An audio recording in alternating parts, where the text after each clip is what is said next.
你打电话给警察。 On peut pas faire le plein, on peut pas mettre d'essence, c'est quoi ce bordel? En vrai, je suis sûr qu'on n'arrivera jamais à voir ce qu'il y a de l'autre côté. C'est des testicules de mouton, je dirais vraiment le Grand Canyon, ça s'appelle le Grand Canyon d'ailleurs ici. On nous scanne 5 fois nos passeports, on nous demande nos adresses, notre numéro de téléphone. C'est pas normal d'avoir un village comme ça en plein milieu du désert, forcément qu'ils font des trucs quoi. Qu'est-ce que je fais là?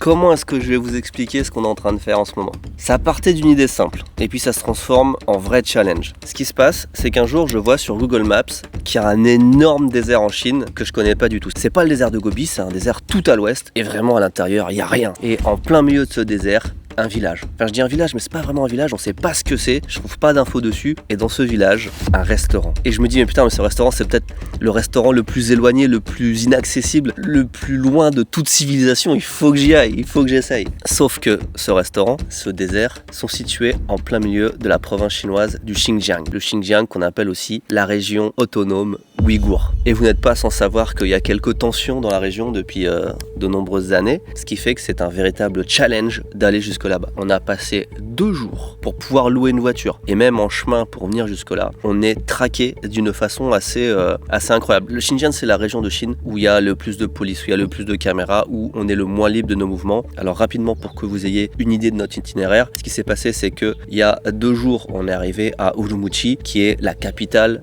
du Xinjiang. C'est la ville la plus éloignée au monde de la mer ou de l'océan. Et hier soir, on a pris la voiture pour se diriger vers Tulpan, qui sera notre point de départ. J'ai aucune idée, honnêtement, à l'heure où je vous parle, de comment on va y aller et si vraiment on va pouvoir y aller.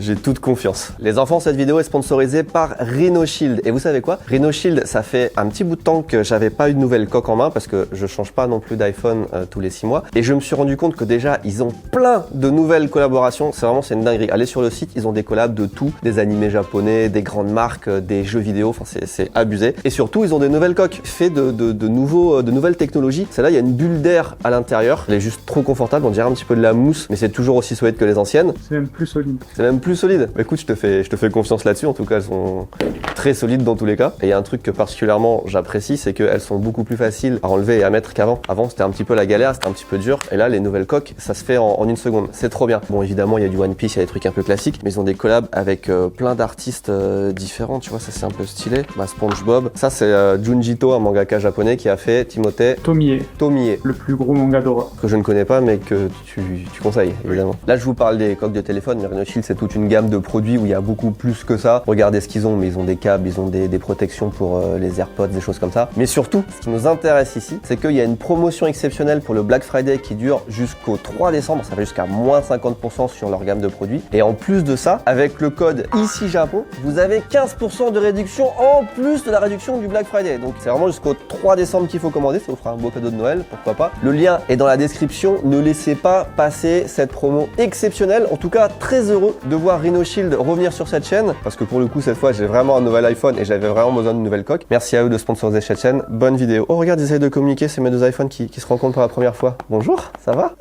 Moi j'ai mis Titi avec Rominet. Ouais, moi j'ai mis. Je sais pas, mais j'adore. Avant de prendre la route vers le désert, on va quand même vous montrer quelque chose de vachement intéressant dans le coin, puisqu'il y a dans cette région l'équivalent de la vallée de la mort. Vous connaissez la vallée de la mort aux États-Unis, le point le plus chaud des États-Unis ou du monde, je sais pas. Eh bien, il y a le point le plus chaud de Chine juste à côté de nous, parce que là, on est assez bas, on est à moins 100, moins 150 mètres par rapport au niveau de la mer. Donc on y passe et après, on prend la route vers le désert. Durant tout ce voyage, je vais être accompagné de Valentin. Valentin, est-ce que tu peux te présenter en chinois, s'il te plaît? 大家好，我叫柳俊雷。 Voilà, il a dit qu'il s'appelle Valentin. Pas du tout, hein. Non, mais c'est mon nom chinois. C'est quoi ton nom chinois? Liu Junlei. Léo Chunley, ça n'a aucun rapport avec Valentin. Rien à voir.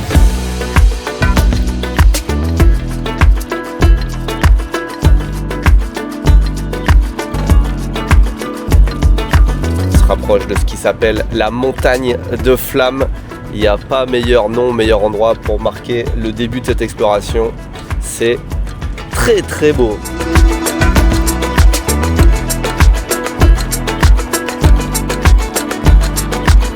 Eh ben il fait pas si chaud que ça. On est à l'endroit le plus chaud de Chine et il fait 28 degrés. Sachant que hier on a eu des températures à plus de 30. Mais c'est pas grave, symboliquement, commencer l'aventure ici, ça me paraît incroyable. On est sur une espèce de petite aire d'autoroute pour poids lourds. Je trouve ça magnifique. Bon, on passe quelques minutes ici et surtout nous, on se met en route pour bâtir un plan d'action sur quelle est la meilleure façon d'aller dans le désert parce que, encore une fois, on est sur le territoire des Ouïghours. Il y a des endroits où on n'a pas le droit d'y aller, donc il faut bien choisir sa route et pas faire de bêtises. Avant d'aller plus loin, laissez-moi vous expliquer pourquoi c'est aussi difficile de traverser le Xinjiang et pourquoi les images que vous allez voir dans cette vidéo sont aussi rares et aussi exceptionnelles. La Chine, c'est de base un pays qui est relativement contrôlé. Je dis relativement, mais en fait c'est un pays qui est très contrôlé. C'est un pays qui est de plus en plus ouvert, notamment au tourisme, mais ça n'empêche pas qu'il y a une surveillance globale qui est très poussée. À titre d'exemple, à chaque fois que vous allez dans un hôtel, vous remettez votre passeport et vos informations sont automatiquement transmises à un poste de police et répertoriées. Si vous voulez faire une démarche administrative, comme par exemple dans notre cas faire un permis de conduire temporaire pour rouler en Chine, ça peut vite se transformer en galère administrative et encore une fois, le passage par la case police est obligatoire. Et dernier élément non négligeable, vous êtes tout le temps en Chine avec une caméra au-dessus de vous, à côté de vous, partout. Alors ceci étant dit, même si on est très surveillé, on est quand même assez libre de nos mouvements et dans la plupart des régions de Chine, il n'y a aucun problème pour se déplacer ou pour se sentir en vacances relativement libre. Sauf que nous sommes dans le Xinjiang. Les Ouïghours, c'est une minorité chinoise musulmane qui a un passé un petit peu houleux comparé à d'autres provinces de Chine. Il y a notamment eu dans le passé des attentats, des appels à l'indépendance et on le sait, la Chine a plutôt tendance à beaucoup contrôler son territoire, particulièrement les territoires autonomes. Là on parle du Xinjiang, mais vous connaissez certainement Hong Kong, Taïwan, peut-être aussi le Tibet, dans une certaine mesure la Mongolie intérieure aussi. Ces régions comme ça en périphérie de la Chine qui bénéficient d'une certaine autonomie et d'une culture un peu différente, ça ne plaît pas trop à Pékin qui aimerait bien unifier un peu plus son territoire. Le Xinjiang, j'y suis déjà allé en 2008 ou 2009 et déjà à l'époque, je me rappelle quand j'étais sur place dans la ville de Urumqi ou Tulpan, qui sont les endroits les plus touristiques de la région, il y avait eu des attentats et déjà à l'époque on avait dû être évacué. Depuis la sécurité a été encore plus renforcée, dites-vous qu'à l'époque déjà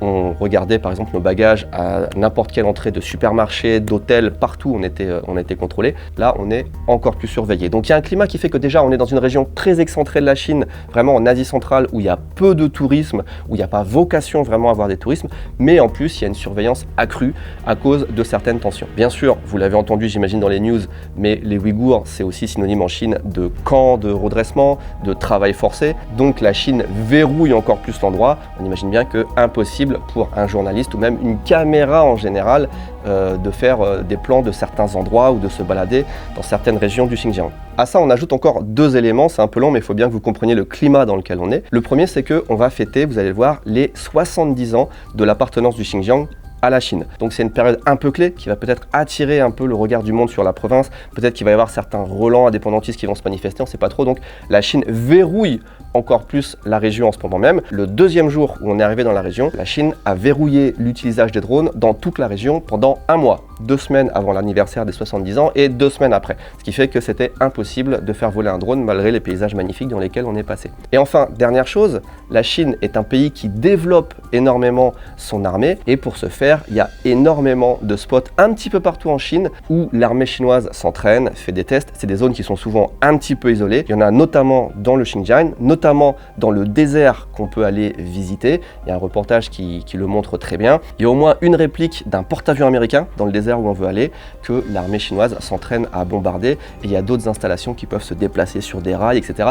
Et ça, c'est des zones où évidemment on ne sera pas les bienvenus. En Chine, le simple fait de pointer une caméra sur un militaire, une installation militaire, un barrage militaire, c'est totalement impossible. Vous le verrez peut-être dans la vidéo, il y a une fraction de seconde où je filme un militaire par erreur en filmant une façade de restaurant et directement on voit quelqu'un, un militaire se lever la main et venir vers nous pour nous dire qu'il ne faut pas filmer dans cette direction. Donc pour toutes ces raisons, là où on veut aller, c'est un vrai challenge et on ne sait pas du tout ce qu'on va trouver en route. Pour notre première étape, on se dirige vers le lac Boston dans le sud, c'est à peu près à 300 ou 400 km.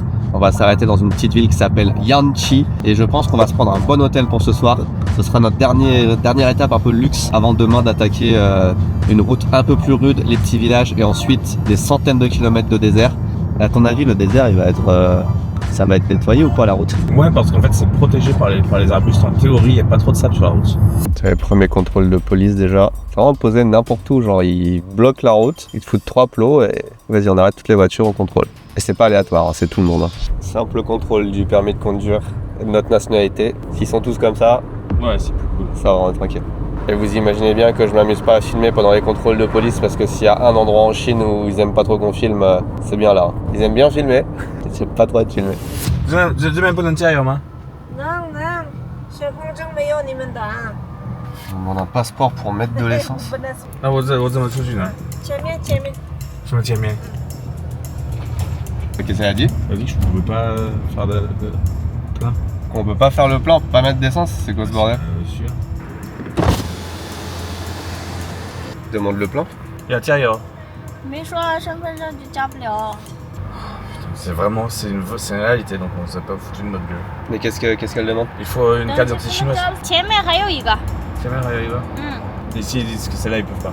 Je pensais vraiment qu'on avait fait tout le plus difficile là. On a le permis et tout, on est sur la route. Et on peut pas mettre d'essence comme on veut quoi. C'est un truc de fou. Ah vas-y celle-là là. Regarde, il y a encore une barrière. Voilà, c'est semi-levé ça, on peut semi-rentrer. Qu'est-ce qu'on va nous dire cette fois? Non, il y a une borne, il faut remplir un truc. Putain, quelle galère pour mettre de l'essence. T'as rempli quoi là? Là, en fait, c'était une borne pour remplir tes informations personnelles, l'immatriculation de la voiture, ton passeport, il y avait une photo de toi. Ok. La gardienne, elle nous accompagne jusqu'au truc de l'essence. Et là, regarde, elle va lui dire, ils ont le droit de mettre de l'essence. C'est l'idée. Ce qui se passe, hein, c'est super intéressant. On a quand même réussi à mettre de l'essence en validant le passeport de Valentin. Mais même malgré ça, on n'a pas pu mettre de l'essence sans que quelqu'un vienne donner sa carte d'identité chinoise. Et il y a de fortes chances pour qu'il y ait un filtre, pour que juste une certaine partie de la population, sinon il n'y a aucun intérêt de faire ça, puisse mettre de l'essence ou pas. C'est comme ça qu'ils contrôlent, je pense, pas mal les populations dans le coin. Ah, tu vas encore? Ah, ok. Chier. Ben voilà, là de suite on nous alpague, on nous dit on peut manger, pas mal ça. On a un petit barbecue, Yanglo, Yanglo. La viande d'agneau, de la viande de mouton. On a de la chance d'avoir des brochettes de mouton, mais il n'y avait pas de pain. Et là-bas je crois qu'il y en a, parce que le pain du Xinjiang, il est juste fou en fait. Il est pas frais de fou, mais il a le mérite d'exister. Par contre ils m'ont fait payer le prix touriste. Là j'ai payé 10 kwai. C'est-à-dire presque 1 euro, c'est 4 fois le prix normal. Mais bon, j'ai pas discuté parce que je sais pas discuter en chinois. Le petit repas sur l'aire d'autoroute. Ça j'aime bien le thé qui arrive, le thé chaud là qui arrive à chaque fois qu'on est à table. Ce qu'il faut qu'on fasse, c'est qu'on mette de l'essence bien avant d'aller dans le désert. Ah oui. Si on peut pas mettre de l'essence dans le désert, ça veut dire qu'on peut pas faire l'aller-retour. À l'entrée du désert, il faudra faire le plein, il y a une station. Ouais, ok, on fait là-bas. Wow, ça c'est c'est là que tout l'intérêt du voyage se révèle. La bouffe du Xinjiang, mec, c'est incroyable. Ah, c'est dommage, ils les ont coupés. Je les voyais dans la cuisine, il avait les grandes nouilles comme ça, et ils nous avaient coupé en petits morceaux. Comment ça s'appelle ces nouilles? Croix mienne. Croix mienne. Ça veut dire quoi, grosse nouille? Nouille large. Nouille large. Oh, c'est ça que je voulais. C'est exactement ce goût-là que je voulais. Oh. Ah, c'est fou. Les épices, elles sont parfaites. Ben oui, c'est ça qu'il faut faire. Bien sûr que c'est ça qu'il faut faire. Mais il le faut la prochaine fois avec du pain frais. Ouais. Tu vas upgrade petit à petit.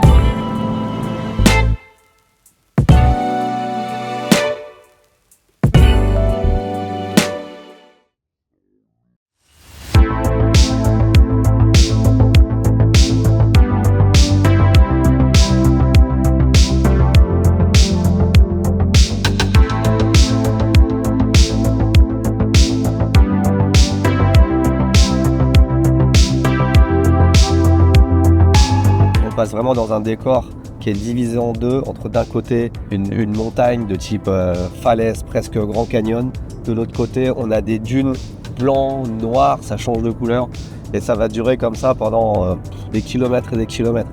Ah, si on avait un drone là, juste là derrière là, hein, si on avait un drone qu'on pouvait juste envoyer en l'air tranquille là, où ils foutent vraiment les voitures sur n'importe quoi. Bon, ça n'a pas sa place là une voiture, monsieur, c'est n'importe quoi.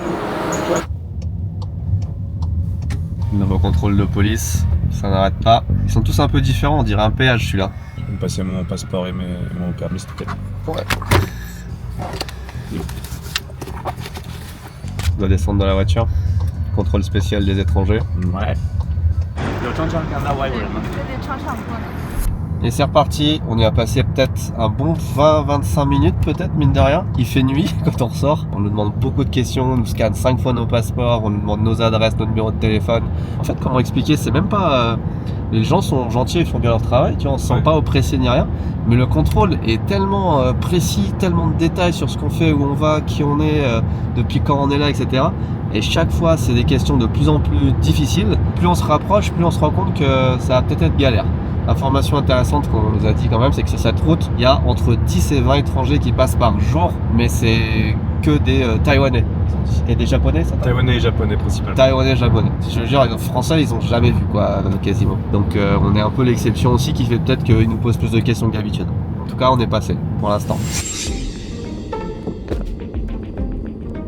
Nouveau contrôle passé avec succès. Cette fois-ci, on a le supplément alcotest. Mais en fait, c'est juste le fait qu'on soit français. Genre, ils entendent français, ils reviennent à 15 parce qu'ils n'ont jamais vu de français dans le coin, je pense. Attends, je décide, on vient de rentrer dans la ville, il y a de nouveau un contrôle. C'est d'horreur. T'as vraiment une voiture de police à chaque carrefour. La police nous arrête toutes les 5 minutes. On en a marre de se faire contrôler toutes les 5 minutes.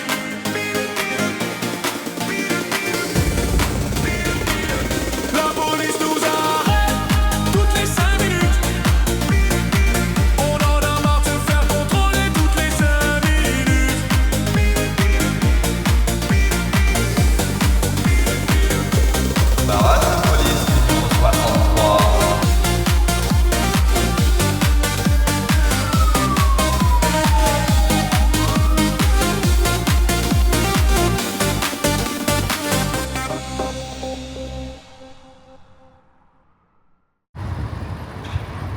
On quitte déjà la ville de Yanchi, on n'a rien vu, hein, on est juste resté quelques heures pour dormir à part l'hôtel Hilton. On n'aura rien eu le temps de faire parce qu'on est arrivé bien plus tard que prévu. Et là aujourd'hui, on joue la prudence, donc on part tôt, on avance le plus possible et on va jusqu'à la ville de Lon Thai, qui sera notre dernière étape avant de rentrer dans le désert. Donc on aimerait bien y arriver aux alentours de midi et après tracer dans le désert. Il nous reste encore quand même 600-700 km à peu près à faire et ça fait déjà 4 jours qu'on est en Chine, mine de rien. Donc on n'avance pas à un rythme très très élevé. Hein.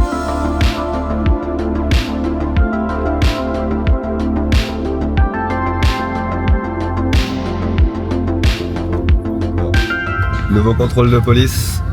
Et celui-là, on l'a passé en un éclair. C'était le plus facile jusqu'à maintenant. Il nous a juste dit de rouler doucement.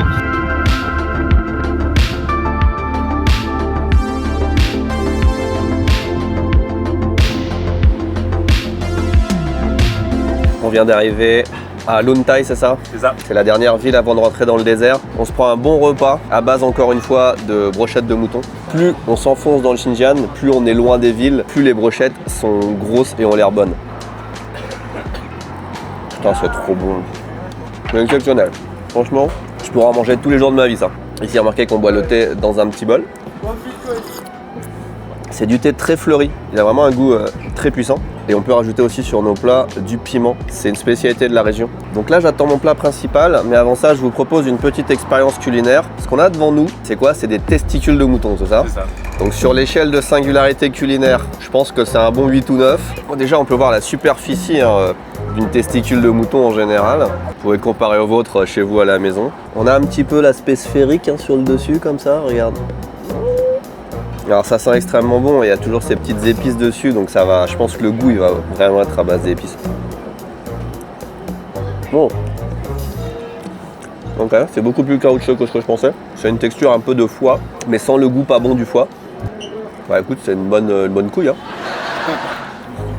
T'as eu les nerfs de la couille. Ouais, c'est pas mal. Hein. En vrai, ça n'a pas trop de mauvais goût, ça n'a pas un goût prononcé. Les couilles de mouton sont validées. Ok, c'est cher. Ouais, c'est beau ça. Ah ouais. C'est marrant parce qu'on est vraiment dans une région de la Chine qui est très éloignée de l'Est. Les gens, notamment les serveurs, il y a 5-6 serveurs, on dirait qu'ils sont tous d'une ethnie différente. Il y en a qui ont l'air effectivement chinois, donc c'est pas la majorité. Il y en a qui ont l'air plus européens, genre kazakh, Asie centrale. Il y en a qui ont l'air un peu plus mongols. Enfin, tu vois, il y a vraiment toutes les ethnies. Il y a des croisements évidemment. Donc c'est un petit peu spécial d'être ici.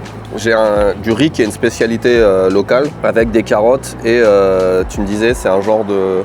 Je dirais du potiron. De potiron, ok. Et qu'est-ce que j'ai dessus? C'est une cuisse de mouton du coup? Ouais. Non, c'est pas vrai, c'est pas une cuisse de mouton. C'est quoi? C'est une cuisse de canard, c'est quoi? Ah, du mouton, c'est du mouton. C'est pas très grand pour un mouton. Ah, remarque, j'ai un petit bout de sabot là. Je pense que c'est une patte, c'est pas la cuisse. Ouais, c'est pas la cuisse, mais effectivement, regarde. Ça se voit, hein.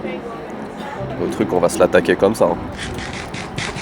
C'est tendre. C'est un peu gras, je trouve, comparé aux brochettes. Oh putain. Je préfère même les couilles de mouton au mollet, tu vois. On continue de manger et on se revoit tout à l'heure. Hein.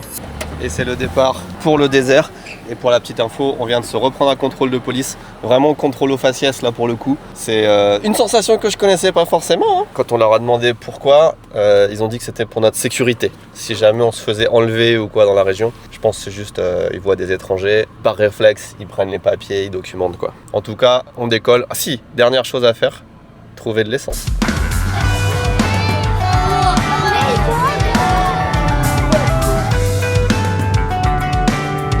On commence à se rapprocher du désert. Hein. On regarde au fond, il y a encore plein d'usines en construction. Hein. Il nous faut de l'essence, c'est officiel. Sinon, on peut même pas rentrer dans le désert. Donc, je vous parle pas de faire l'aller-retour. Ils veulent pas nous laisser rentrer parce qu'on n'a pas de carte d'identité. 我们没办法，我们一定要在这边下。你打电话给警察？没有，你去打电话给警察，如果你。 C'est une marque de station essence dans laquelle on est censé pouvoir mettre de l'essence. Elle veut pas nous laisser rentrer parce qu'on n'a pas de carte d'identité chinoise. Mais c'est juste là un manque d'effort de quelqu'un qui veut pas vérifier, je pense. Je peux bouger. Hein. Elle me dit non, mais elle me dit pas comment. Tu vois, lui, il est pas con, lui. Il met sa carte d'identité. C'est toujours pareil, ils veulent pas prendre la responsabilité, donc ils disent non. Chéché. Ah, chéché. Ah, chéché. C'est ni. Putain, ça, c'est incroyable ça. Putain, quand ils veulent t'aider, ils veulent t'aider. Hein. Ouais, tu vois, il nous a prêté ses papiers, ça c'est fou. Hein. On a pile 600 km d'autonomie. Mais admettons qu'on fasse juste l'aller-retour de là où on veut aller, c'est quasiment 600 km. Techniquement, on a juste de quoi faire l'aller-retour jusqu'à cette station. Mais faut vraiment pas qu'on s'écarte de la route de 2 km.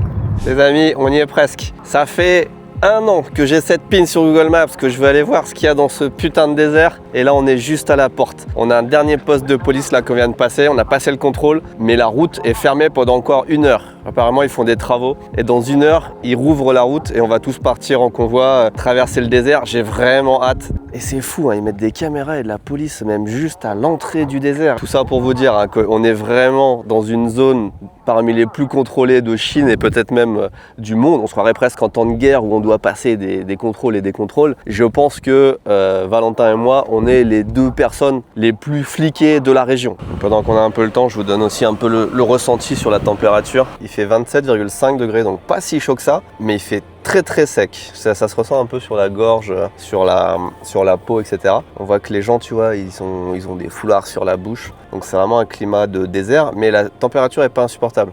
Ça y est, c'est parti, en route pour le désert. Cette fois, plus rien ne peut nous arrêter. On voit les dunes. Enfin, je dis on voit les dunes. On voit pas grand chose en vrai. Les fameux travaux qui sont en train de refaire toute la route du désert et là on passe d'une route toute éclatée à un billard. La route elle est toute neuve, ils viennent de la faire juste devant nous.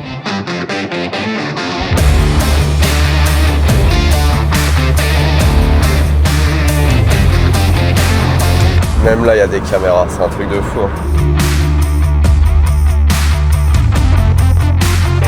On est dans le désert de Taklamakan et je me prends plein de sable dans la gueule, heureusement que j'ai des lunettes. C'est un putain de désert de dunes, mais pas le petit désert de dunes à la con là où t'as des touristes qui viennent faire du quad et faire un tour de chameau, faire du snowboard sur les dunes, j'en sais rien. C'est un vrai désert qui fait 1000 km de long. Minimum. Et c'est que des dunes comme ça et il n'y a rien, il n'y a personne. Il y a une route qui passe dans un sens, une route qui passe dans l'autre et c'est fini. Et là où on est, personne n'est jamais venu là, ou très peu de gens, tu vois. Là, regarde, je pose mon cul, là, ici, là. Personne n'a jamais posé son cul ici. Je suis le premier au monde à le faire. Et Valentin, je t'interdis de le faire, je vais rester le seul. C'est vraiment un décor de film de science-fiction. C'est même plus beau que ce qu'on voit sur une carte postale, c'est fou. Et c'est vraiment sans fin.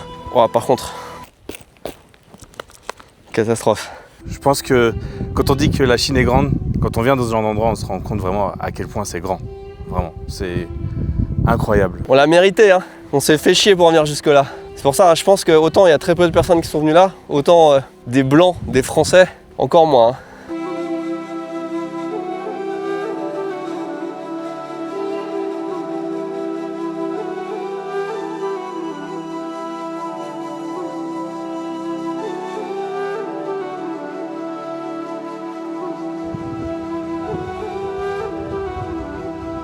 Oh no, Oh non, pas ça. Pas aujourd'hui, pas maintenant, pas après tout ce que tu as fait. Donc là, on est dans un désert. Il n'y a rien. Ok, il y a des centaines de kilomètres de rien, par-ci, par-là, par-là, par-là, par-là. Mais en plein milieu, il y a une ville, un village, on sait pas trop. Qu'est-ce qu'ils peuvent foutre là-bas? Est-ce que c'est juste des gens qui se disent, bah il y a deux routes qui se croisent, on va faire une petite oasis, un truc avec de l'essence, des hôtels, des restaurants, ce qui est, je pense, la chose la plus probable. Ou est-ce qu'il y a une forme d'industrie? Est-ce qu'il y a des puits de pétrole? Est-ce qu'ils aménagent quelque chose de spécial? Quand on regarde sur Google Maps, on voit quasiment rien. Va-t-il réussir à monter?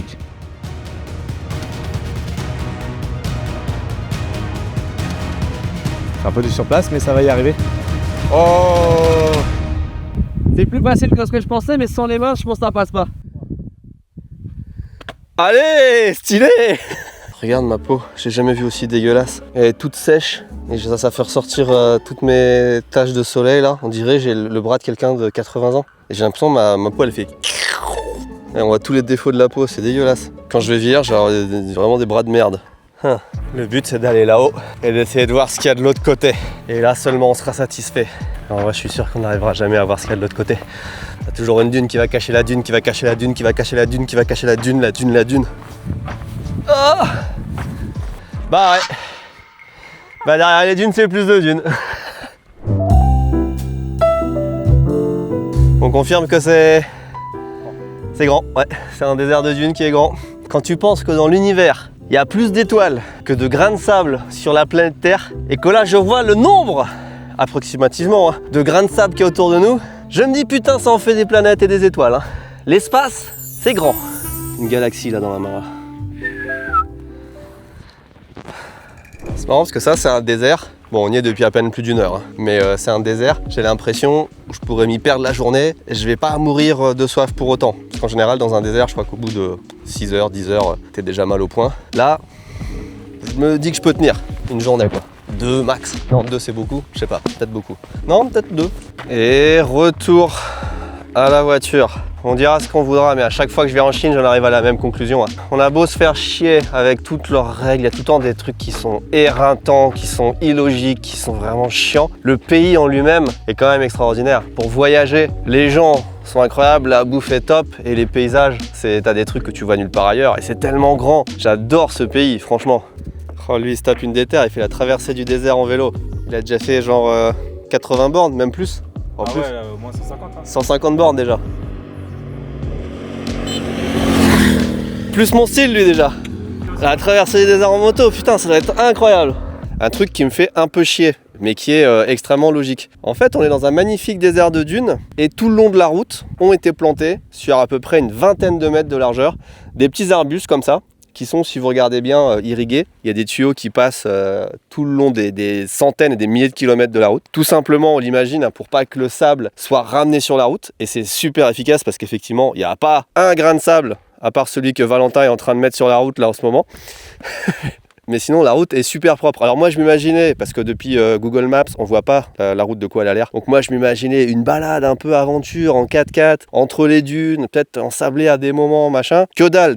À droite, à gauche, il n'y a pas de dunes, donc c'est chiant. Sur 300 bornes comme ça, regardez des arbustes. Alors que c'est un des plus beaux déserts potentiellement du monde. Mais c'est pas grave. Allez, on arrête de perdre du temps. On va voir ce petit village au centre du désert.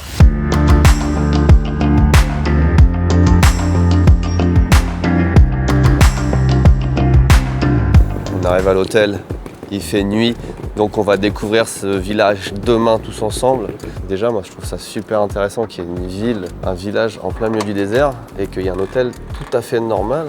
Bon, voici à quoi ressemble une chambre dans le désert. Plutôt propre, plutôt sympa, ça sent bon.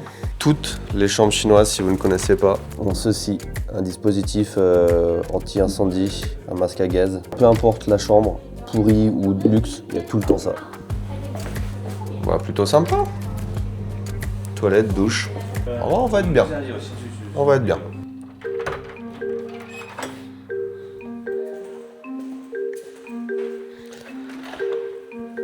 J'en profite d'être dans le désert pour faire l'expérience. Il paraît que la nuit dans le désert, il fait super froid. Donc là, il est 5 h du matin. Je pense qu'on est au plus froid de la nuit. Et effectivement, il fait froid.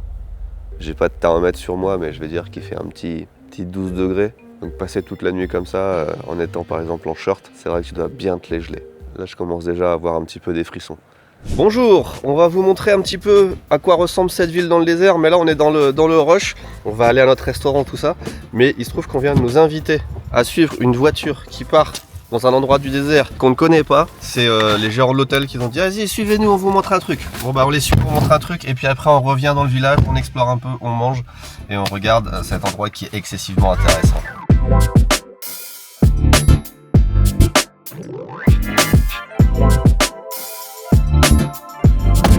Très intéressant ce qui est en train de se passer là. On nous amène à un spot naturel en plein milieu du désert, on va voir ce que ça donne, mais surtout sur le chemin, on prend une route qu'on n'aurait jamais pris de nous-mêmes et on remarque qu'ils sont en train de réaménager, enfin d'aménager tout le désert. Ils ont aplati des kilomètres et des kilomètres et il y a plein d'installations, je sais pas ce qu'ils font. J'ai l'impression que c'est des puits de pétrole ou de gaz. On voit l'espèce de grosses machines là qui pompent le pétrole ou un truc comme ça. Mais pas que, il y a des grosses infrastructures, j'ai l'impression qu'ils font des gros bâtiments. On n'a même pas eu à enquêter que le matin on se lève et déjà on voit qu'il y a un truc, je vais pas dire bizarre, hein, mais c'est pas normal d'avoir un village comme ça en plein milieu du désert. C'est forcément qu'ils font des trucs quoi. Ah, ça tu le vois pas sur les images satellites ni rien. Faut vraiment venir sur place. Hein.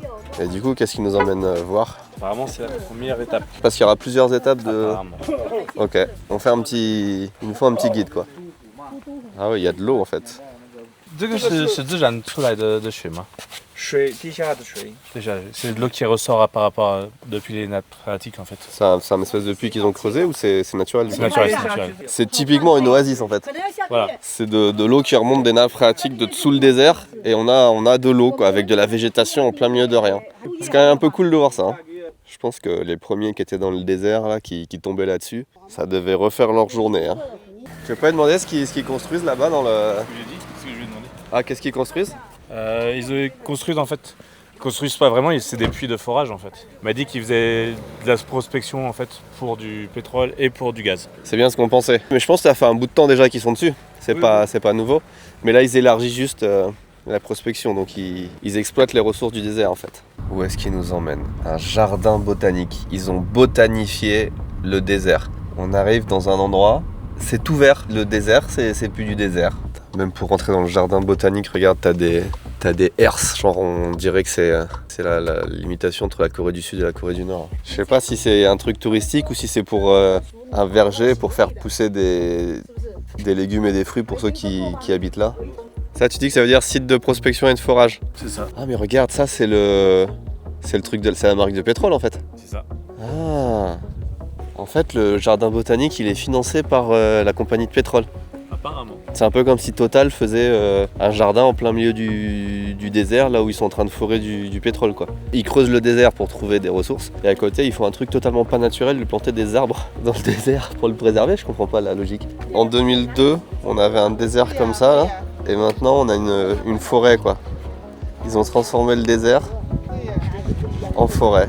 Maintenant ma question c'est vraiment pourquoi? Ça me fait penser à une expérience un peu pour coloniser Mars ou un truc comme ça. Tu prends un désert, là où il n'y a rien, et tu construis une forêt, une ville, c'est à la fois fascinant, bizarre, tout ce que vous voulez. Il y a de l'eau qui coule parce qu'ils sont en train d'irriguer tout ça. Toute cette eau qui coule dans le désert, c'est juste fascinant. En fait, ils essayent des techniques pour pouvoir ensuite aider les pays d'Afrique notamment à faire ce genre de projet. C'est une expérience. Moi, tu vois, quand je disais coloniser Mars, c'est pas si loin, quoi. Ils font des expériences pour enrichir le désert de végétation.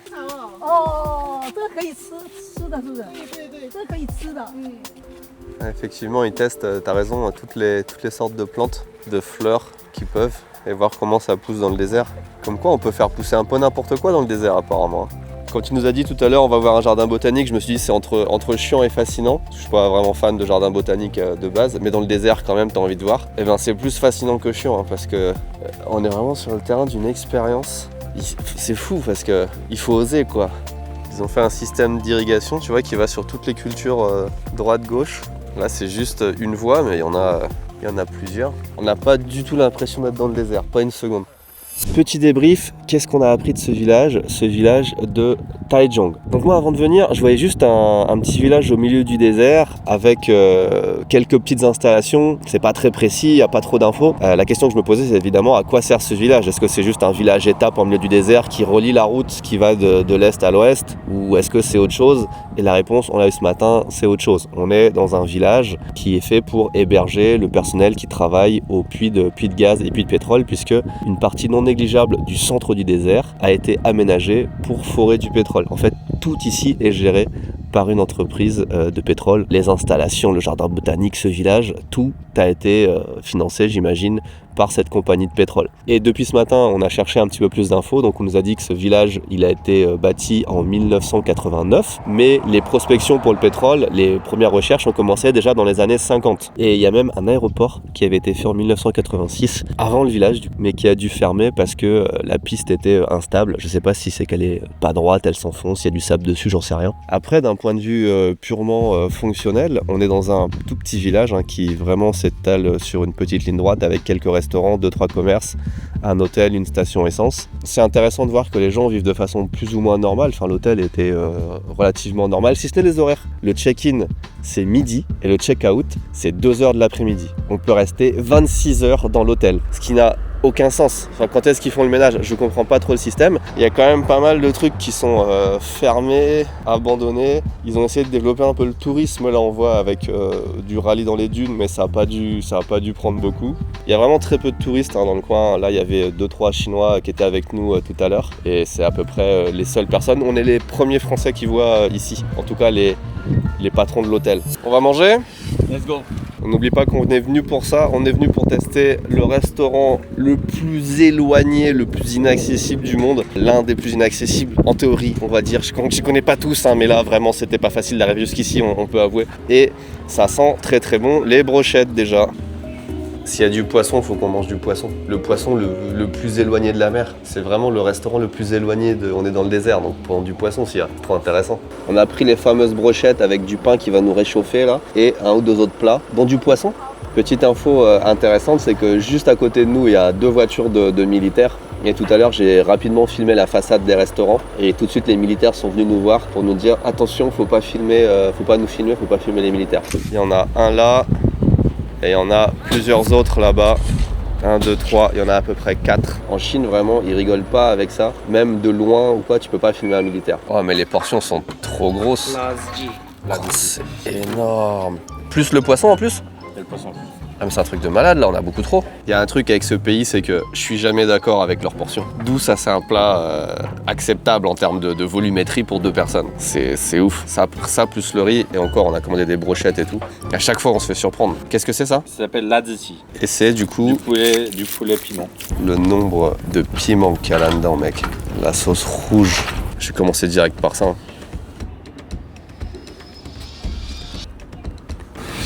Ouais, les gens. Ça pique? Ah bah là, quand t'as tout qui est rouge dans le plat, t'as déjà une bonne indication de si ça pique ou pas, mais là, ça pique après. Les petits os là, ils sont mortels là, regarde, tu vois. Ah non, putain, c'est fort. Ah, c'est fort sa mère. Parce que le premier morceau, ça allait, le deuxième, il m'arrache. Et il y a des petits morceaux, c'est de l'intérieur du piment là. C'est à la fois très bon et très dangereux quoi. Là, techniquement, les piments, ils sont censés se manger comme ça. Ouais. Parce qu'ils sont dans le plat. C'est marrant, le piment, il est moins pimenté que la viande. Ah ouais? Ouais, j'espère qu'on aura des toilettes sympas à l'hôtel ce soir. Parce que là, on a beaucoup de routes à faire. Ça se trouve, les prochaines toilettes, ce sera derrière un cactus dans le désert. Il y a vraiment tout dans le poulet. On a la petite pâte là. Ça, j'aime bien, c'est très bon les pâtes de poulet. Je me demandais quand même si on allait avoir un truc spécial là dans ce petit restaurant du désert, mais c'est pas mal. C'est une catastrophe ce qui est en train de se passer là. C'est un plat pour 10 personnes, j'arrive même pas à le soulever sa mère tellement c'est lourd. Mais putain Putain, mais regardez tout ce qu'il y a dedans. En fait, chaque plat qu'on a là, c'est un plat familial. Nous sommes, je le répète, pour la énième fois, en plein milieu d'un désert qui fait des centaines de kilomètres, proche de la ville la plus éloignée du monde, de toute mer, de tout océan. Et on va manger du poisson. Alors vous allez me dire, c'est peut-être du poisson de rivière, d'une rivière pas loin, on sait pas. Mais pour le lore, on va dire que c'est du poisson de la mer. C'est le poisson qui vient du plus loin possible, d'accord? Il est mou élastique, hein. On dirait qu'on va manger de la graisse, tu sais, genre de la couenne. Wow. Il se dissout dans la bouche. C'est pas mauvais. D'un point de vue goût, c'est plutôt bon. D'un point de vue texture, c'est très spécial. Hein.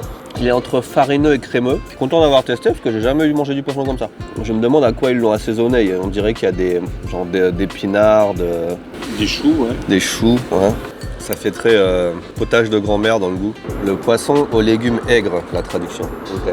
Et on a encore les brochettes qui arrivent. Putain.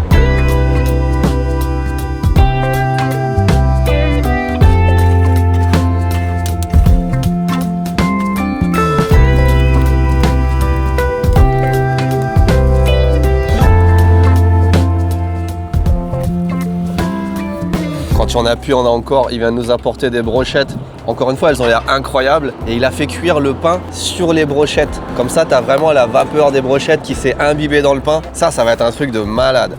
Ouais, c'est largement meilleur que tous les pains qu'on a eu. Et là, tu vois, t'as la viande là qui va bien frotter sur le pain. Ça va être bien ça. On lui a demandé un peu épicé, mais vu qu'on le filmait, je pense qu'il a rajouté pour la caméra.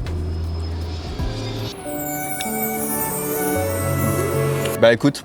Elles sont vraiment bonnes, aux surprises. Et regardez quand même le festin, le repas de roi qu'on a en plein milieu du désert, en plein milieu de nulle part. C'est juste incroyable, je trouve. Une pure expérience. Et tout est bon, tout est très bon. J'ai hâte de voir comment ça va coûter par contre parce que tout est plus cher aussi. Mais ça les vaut. Eh bien écoutez, très très bon ce restaurant. On en a eu pour 260 yuan, ce qui fait un peu plus de 30 balles. Étant donné les portions, là je pense qu'on en avait vraiment pour 4. On n'a pas pu finir le poisson d'ailleurs tellement il y en avait. Mais très bonne expérience et l'aventure n'est pas fini. Et c'est reparti, on reprend la route du désert. Bonne nouvelle, on a pu mettre de l'essence. Le gars de l'hôtel est carrément venu avec nous, il a pris notre voiture et on a vu d'ailleurs que les bornes à essence fonctionnent que si tu as une carte chinoise. C'est même pas ce qu'ils veulent te prendre ton passeport ou pas, c'est la carte chinoise, la carte d'identité sert à activer la pompe à essence.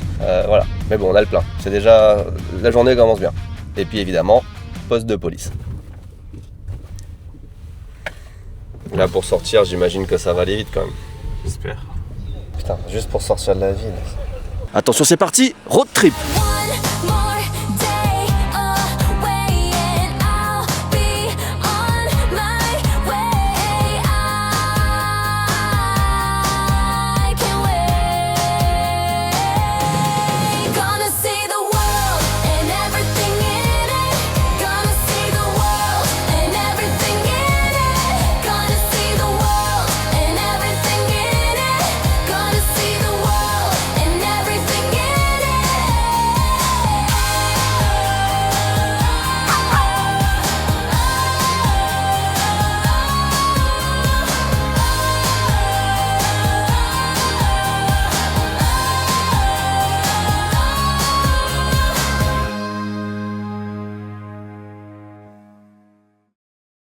Bienvenue en Chine, dans le Xinjiang, avec tout ce que la nature a de plus beau à vous offrir. On est dans des décors incroyables. La vidéo ne se finit pas là parce que, vous l'imaginez bien, il y a une destination finale. Je vais vous emmener dans une ville, je pense que personne n'y va parce que tout le monde s'en fout, mais pas moi. Cette ville, on va pas y arriver tout de suite, on va y arriver demain, je pense demain soir, parce que le Xinjiang, c'est extrêmement grand. Dites-vous que c'est une province de Chine, d'accord? Elle fait 3 fois la taille de la France. Mais en plus de la destination, le chemin qui y mène est assez fou. Et on passe là dans des paysages qui sont à couper le souffle. C'est la chaîne de montagne de Tian Shan, je crois, si je dis pas de bêtises, qui coupe la province en deux. Là, on est dans des paysages de désert, on dirait vraiment le Grand Canyon. Ça s'appelle le Grand Canyon d'ailleurs ici. Et vous verrez que de l'autre côté, dans quelques heures, on sera dans des paysages encore totalement différents, mais c'est magnifique, franchement c'est incroyable. C'est même pas le désert américain, c'est encore autre chose en style, enfin c'est fou.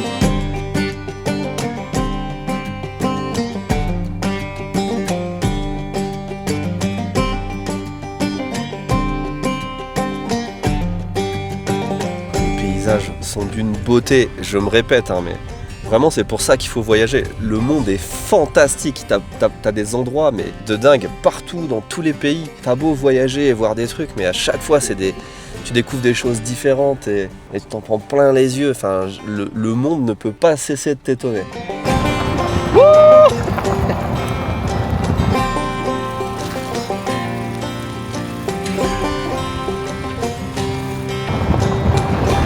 Ah, ça y est, ça devait arriver. Hop là, la caboche. Dehors, il fait 5 degrés. Hier, on était dans le désert, à crever de chaud. Et là, on est à la montagne, il y a de la neige, il fait 5 degrés.